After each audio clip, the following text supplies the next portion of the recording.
notre mort. Amen. Je vous salue Marie, pleine de grâce, le Seigneur est avec vous. Vous êtes bénie entre toutes les femmes, et Jésus, le fruit de vos entrailles, est béni. Sainte Marie, Mère de Dieu, priez pour nous pauvres pécheurs, maintenant et à l'heure de notre mort. Amen. Je vous salue Marie, pleine de grâce, le Seigneur est avec vous.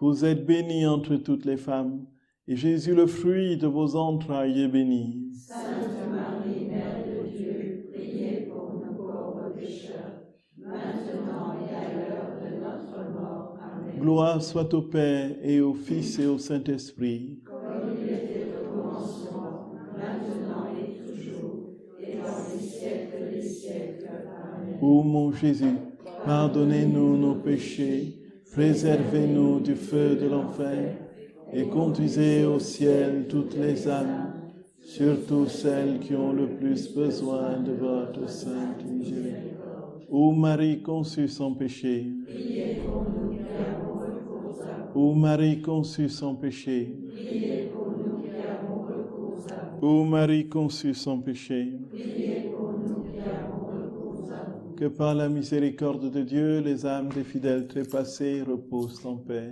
Amen. Au nom du Père et du Fils et du Saint-Esprit. Amen. Chers frères et sœurs bien-aimés dans le Seigneur, dont nous avons parlé ce matin de notre Seigneur dans son agonie, qui dans les phrases qui en apparence nous paraissent être de la démission de sa part ou de la faiblesse ou de la crainte, est plutôt cette communion qu'il a avec toute la nature humaine, toutes les âmes de tous les temps, et vers qui il s'adresse, en qui il parle justement à son Père. Père, si tu pouvais éloigner cette coupe de moi, cette coupe étant effectivement la coupe de la volonté humaine et ses affres, mais non pas ma volonté, mais ta volonté.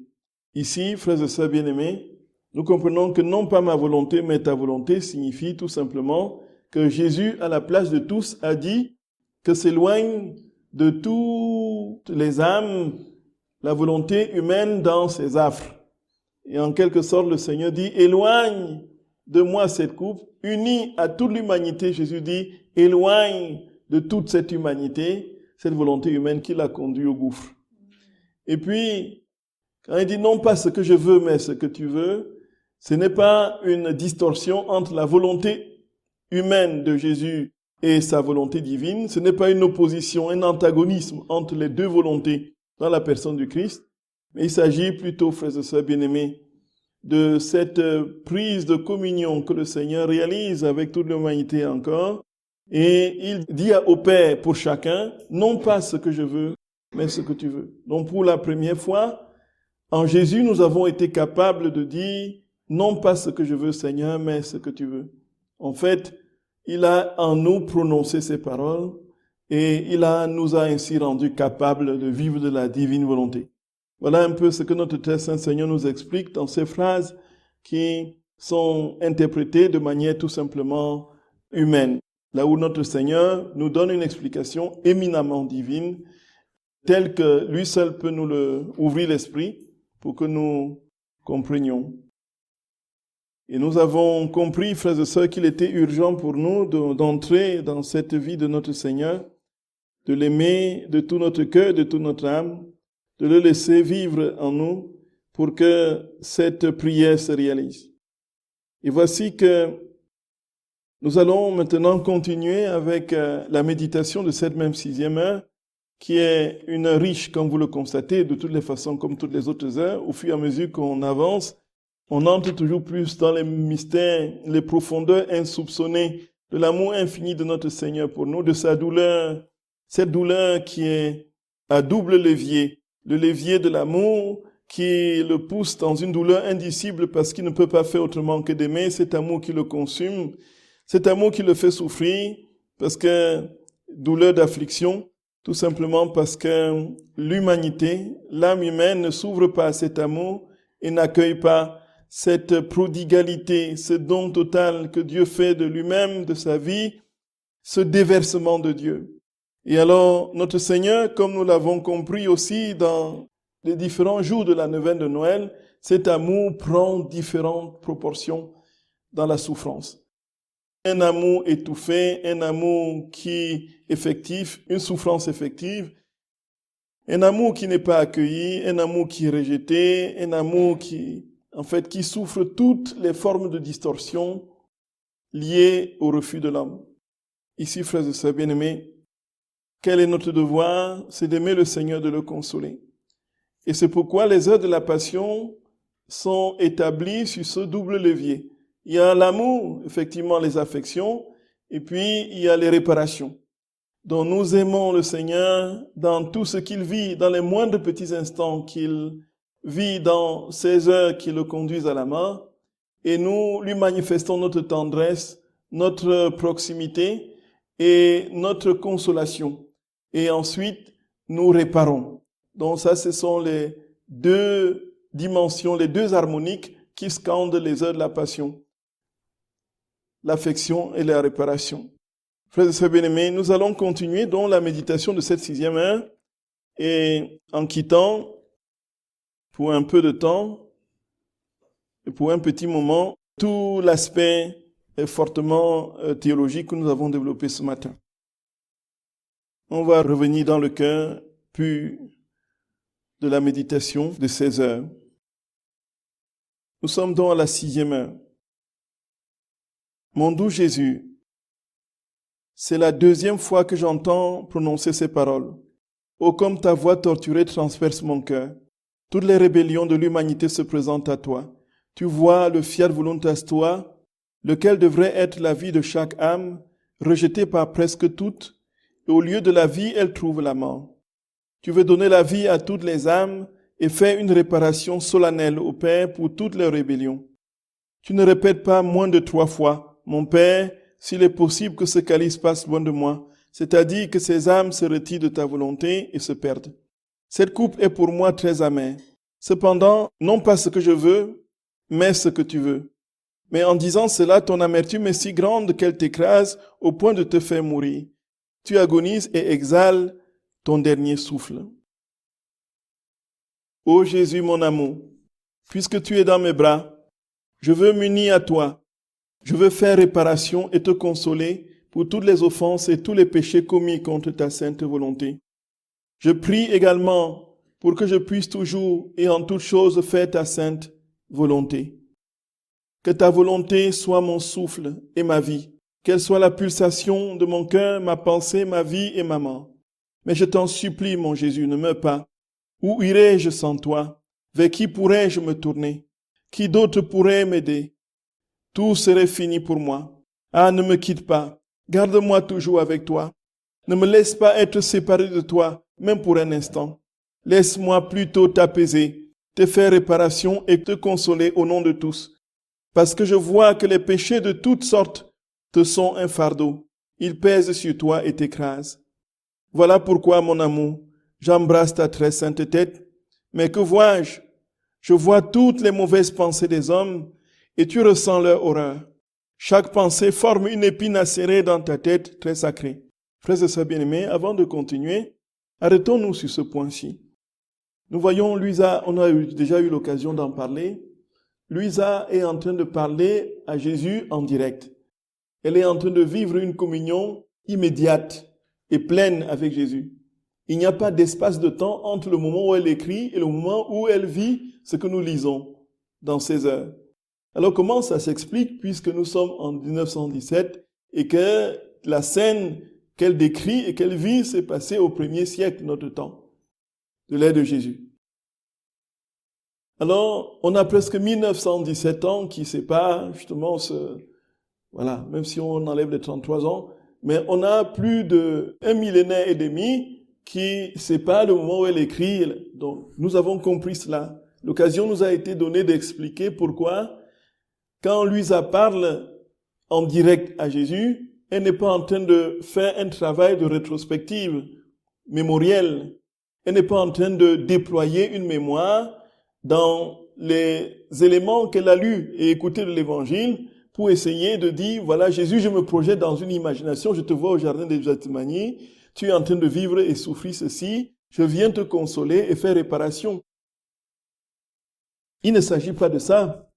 Elle est véritablement, parfaitement en présence de Jésus en ce moment. Elle est véritablement, parfaitement au jardin de Gethsémani en ce moment. Elle est véritablement, parfaitement en train de voir Jésus souffrir toutes les formes de torture et elle est véritablement en train de le consoler. Alors comment ça s'explique?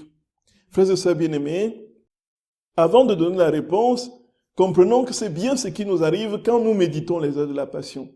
Quand nous méditons les heures de la Passion, nous ne sommes pas dans une projection ignatienne d'une scène biblique qui nous porte par l'imaginaire dans la réalité de ce que nous sommes en train de vivre et de vouloir décrire. Ce qui est en train de se dérouler, c'est que nous sommes véritablement en présence de notre Seigneur.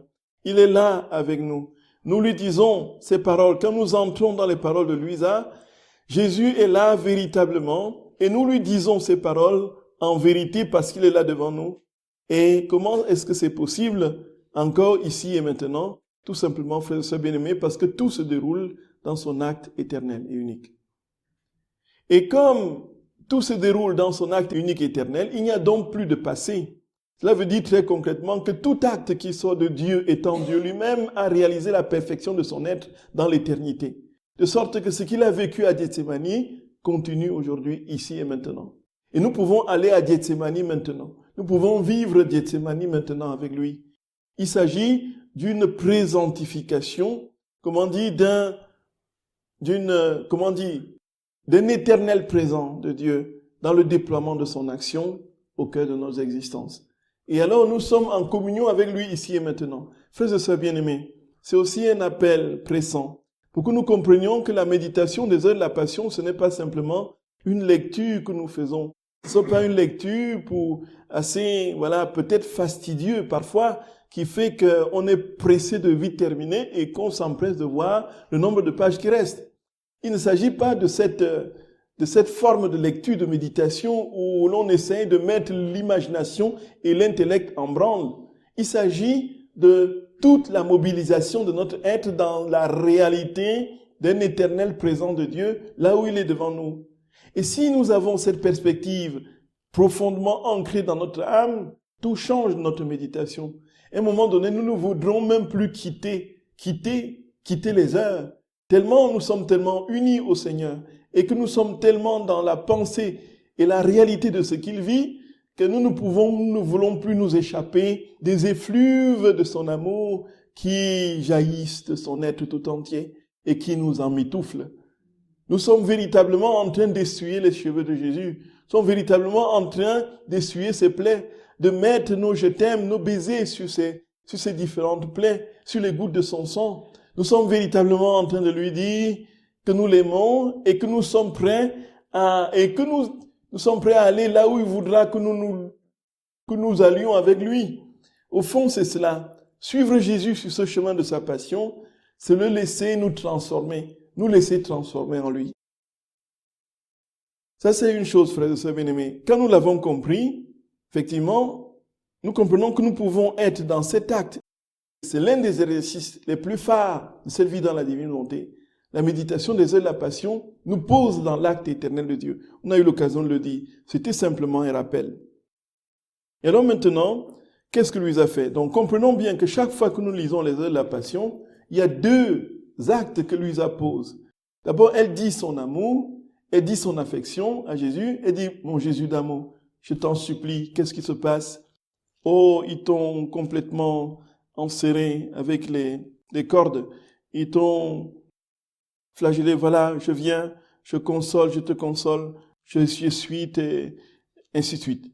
Donc, ce sont les affections. Ici, frères et sœurs bien-aimés, il y a quelque chose, effectivement, qui a été progressivement retrouvé dans la piété chrétienne qui, dans les siècles passés, sauf avec la dévotion moderne, qui a accentué, qui a remis justement au goût du jour la réalité, effectivement, de cette communion intime et affective avec Dieu qu'on avait justement étouffé dans une pratique non seulement rituelle, mais surtout dans une conception d'un Dieu qu'il ne fallait pas approcher parce que c'était un Dieu, l'image d'un Dieu terrifiant qui était davantage justice plutôt que tendresse, amour et miséricorde. et avec qui on pouvait lier une amitié, une intimité de l'ordre d'une communion d'épousailles. Et voilà, frères et sœurs bien-aimés, que si on taxe Luisa de parler de la justice, compte tenu d'un contexte qui était le sien, et qui a effectivement beaucoup insisté sur la justice de Dieu, quand on arrive aux heures de la passion, on ne peut pas l'accuser d'être, je ne sais pas trop quoi. Ce n'est pas possible. Quand on lit ce qu'elle lit là, quelle affection, quelle intimité, quelle profondeur de tendresse est-ce qu'on peut avoir plus que ce qu'on a aujourd'hui? Aujourd'hui, quand on lit les heures de la passion, lorsqu'elle dit Jésus, je vais, n'est-ce pas, redresser tes cheveux, ce sont des affections, c'est le mouvement de l'âme. L'affection, frères et sœurs bien-aimés, n'a rien de pécamineux en lui-même, voyez. L'affection n'a rien de pécamineux.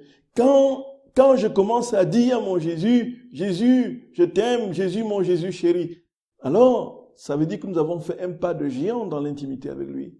Mon Jésus d'amour, mon Jésus, mon tendre Seigneur, mon doux Jésus d'amour. Voyez, est-ce que nous sommes déjà arrivés à ce stade? Si nous sommes arrivés à ce stade, vraiment réjouissons-nous, rendons grâce au Seigneur, parce que nous avons fait un pas de géant dans l'intimité avec lui. C'est-à-dire que Jésus batte dans votre cœur, de sorte que vous ayez cette conscience profonde que il ne peut plus, il est votre tout, quoi. Il est votre amour, il est votre Jésus chéri d'amour, quoi. Voyez? Ce n'est pas un Dieu dont on a peur. C'est un Dieu qui est tellement proche, frère et sœur d'amour. Et ça parcourt, c'est tout le temps, comme ça, c'est tout le temps. Ensuite, qu'est-ce qu'elle fait? Lorsqu'elle a dit tout son amour et manifesté cette tendresse à son Seigneur, qu'est-ce qu'elle fait? Elle essaie maintenant, après l'avoir consolé, de réparer. Alors, qu'est-ce qu'elle répare? Et c'est ici qu'on va comprendre, frères et sœurs bien-aimés, la souffrance de Jésus. Ce qu'il souffre et comment lui a réparé les souffrances.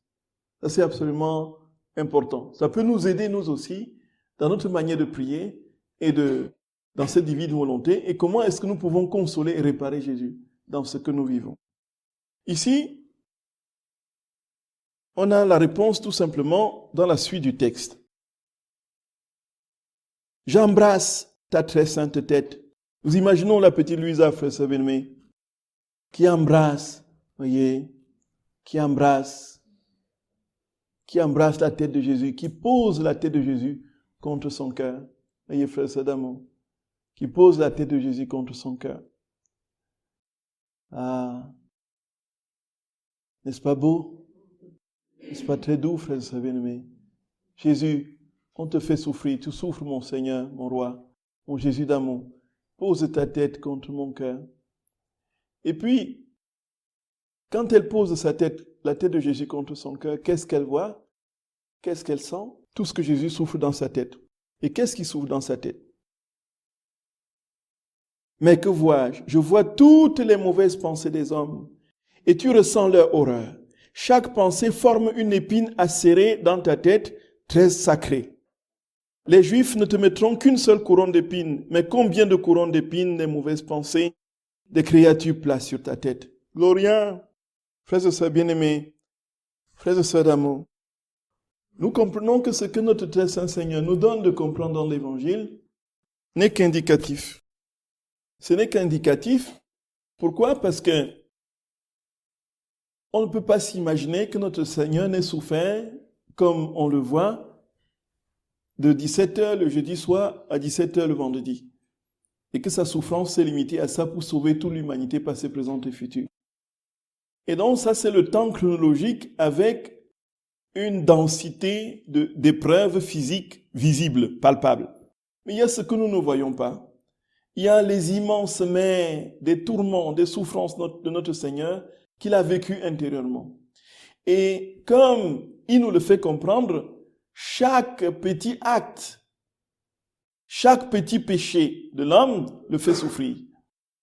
Cela veut dire que chaque petite pensée, nous péchons comment? En pensée, en parole, par action et par omission.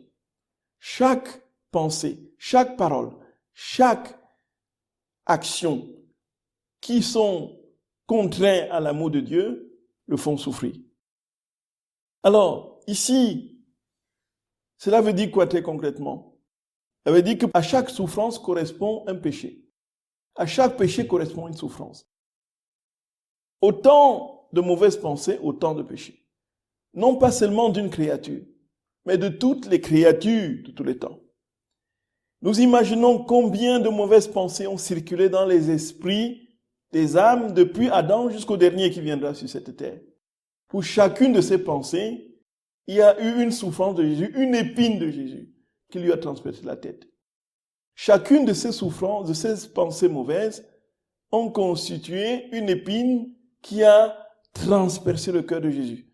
Et nous comprenons bien qu'on ne peut pas se limiter aux épines physiques avec le nombre limité. On a distribué cela au cours de l'histoire et ça s'est répandu dans des cadeaux entre rois et reines, empires et tout cela. Mais frères et sœurs bien-aimés, la couronne d'épines, c'est des milliards et des milliards, un nombre infini d'épines qui la constituent. Et c'est ce que Jésus a porté.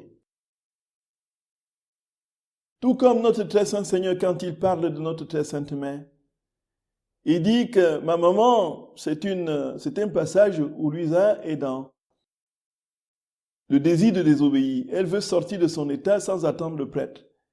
Et voici que la maman du ciel est là, et puis elle dit, maman, tu pourrais vraiment me faire sortir de là, et puis, comme ça, ce serait réglé. Bon, je dis les choses.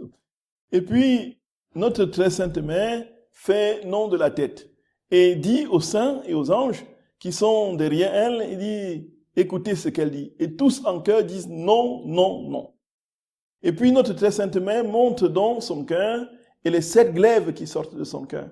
Il dit, voici, n'est-ce pas, les glaives, ce que tu vois, ce sont les glaives qui ont transpercé mon cœur.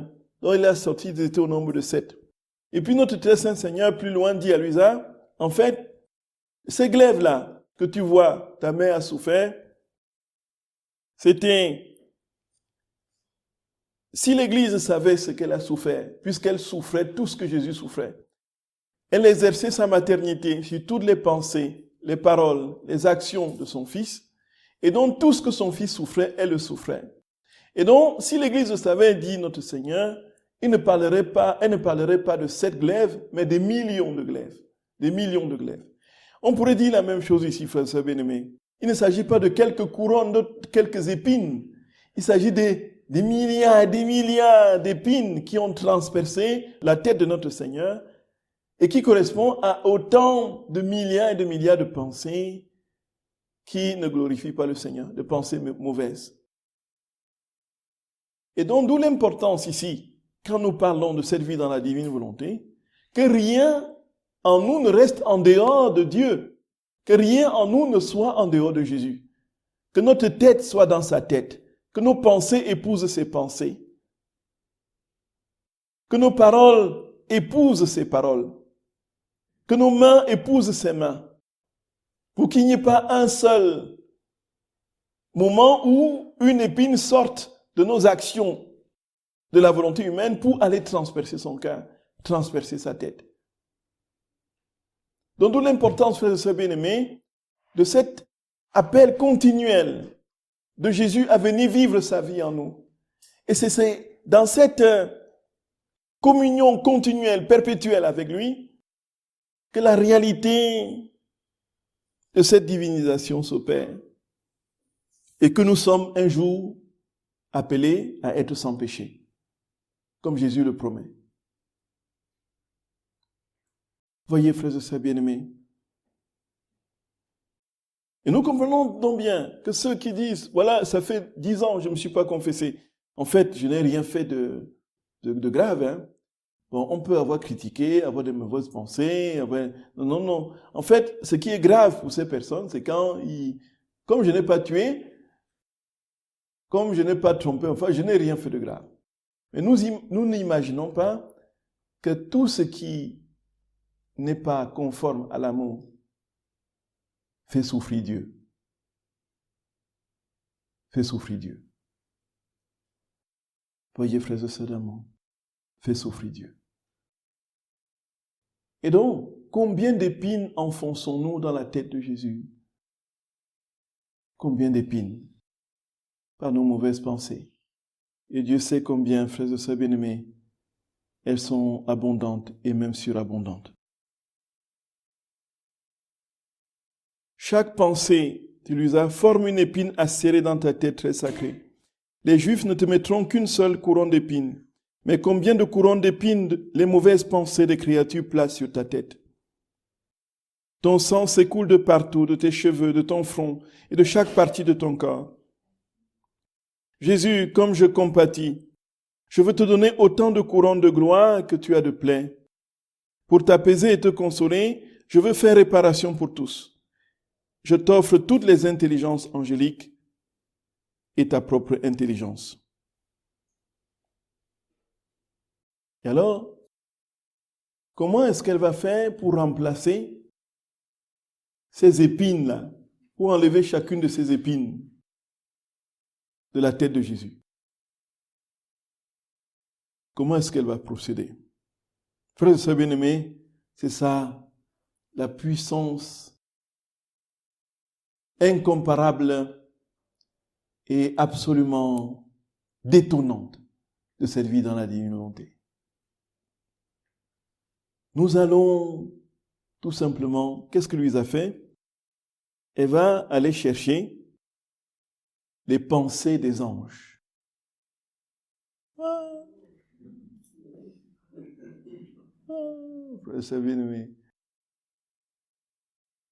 Elle vient les remplacer. Elle remplace les mauvaises pensées des hommes par les pensées des anges qui sont. Alors notre Seigneur est consolé. Il dit, je veux te donner autant de couronnes et de gloire que tu as de plaies. Pour t'apaiser et te consoler, je veux faire réparation pour tous et j'offre toutes les intelligences angéliques.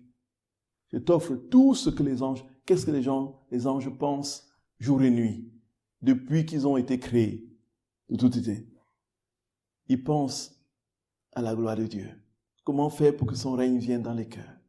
Oui. Ils ne sont préoccupés que par cela. Comment faire pour que les âmes suivent le chemin de la vie qui leur a été tracé? Comment faire pour que les âmes bénéficient du sang versé de l'agneau? Comment faire pour que les âmes vivent de cette vie trinitaire? Ainsi de suite, ainsi de suite. C'est leur préoccupation continuelle. Ils sont saisis par ils ne peuvent pas faire autre chose. Pas une seule petite mauvaise pensée ne les a effleurés. Et alors, frères et sœurs bien-aimés, alors nous prenons donc, le Seigneur nous permet de recueillir ces pensées des anges dans sa divine volonté. Encore une fois, celui qui le fait, on l'applique à lui-même dans Seigneur, je t'offre les intelligences angéliques pour te consoler des mauvaises pensées des hommes qui te font tant souffrir. Voyez. Et là, nous allons voir chaque fois comment, une fois qu'il y a un mal, comment notre Louisa réussit, frère et bien-aimé, à guérir le mal dans le cœur de Jésus. Et c'est pourquoi nous devons nous inspirer cette manière de prier. C'est-à-dire que dans la divine volonté, tous les biens nous appartiennent. Ce qui appartient aux saints sont à nous. Ce qui nous appartient de bien appartient aux saints. Ce qui appartient aux anges nous appartiennent. Et dans cette communion des saints, nous avons la facilité, la possibilité d'aller et de nous servir des biens des autres, voyez. De nous servir, parce que tout est en commun dans la vie divine. Et nous nous servons de tout ce que les autres ont vécu en Dieu, puisque tout ce qu'ils ont vécu en Dieu nous appartient aussi, puisque nous sommes tous en lui. Et alors, nous utilisons, c'est ça d'ailleurs le principe des indulgences, et puis on les applique à la blessure de Jésus, comme onguent, comme remède et comme pansement. Voyez. Et c'est pourquoi, frères et sœurs bien-aimés, Jésus nous dit, vous êtes du ciel, vous êtes du ciel, vous êtes sur la terre, mais vous êtes du ciel. Vous êtes du ciel. Comprenons que nous sommes désormais citoyens du ciel, depuis notre baptême d'ailleurs. Et que Dieu, plus que jamais encore, en ces temps, nous veut pleinement en lui pour que toute notre vie déjà sur cette terre soit un reflet de la vie du ciel. Et donc, nous avons comme compagnons, comme amis, les saints et les anges. Les amis de bas qui nous mettent nos vies par terre, ce ne sont plus des amis à fréquenter. Nos amis, véritablement, c'est... Voilà, nous sommes entourés de milliards et des milliards de saints et d'anges. Et Jésus dit d'ailleurs que ceux qui méditent les heures de la passion, tous les anges qui l'entouraient quand il était sur cette terre sont là. Et nous avons des compagnons, frères et sœurs bien-aimés, infiniment plus saints, plus purs, que ceux avec qui nous passons notre temps à déblatérer sur les autres dans les bars. Vous voyez? Vous voyez? Oui. Et donc, vous voyez, ici, frères et sœurs bien-aimés, on comprend bien que nous faisons très peu recours aux anges et aux saints. Très peu recours. Très peu recours. Alors qu'ils sont là, ils attendent.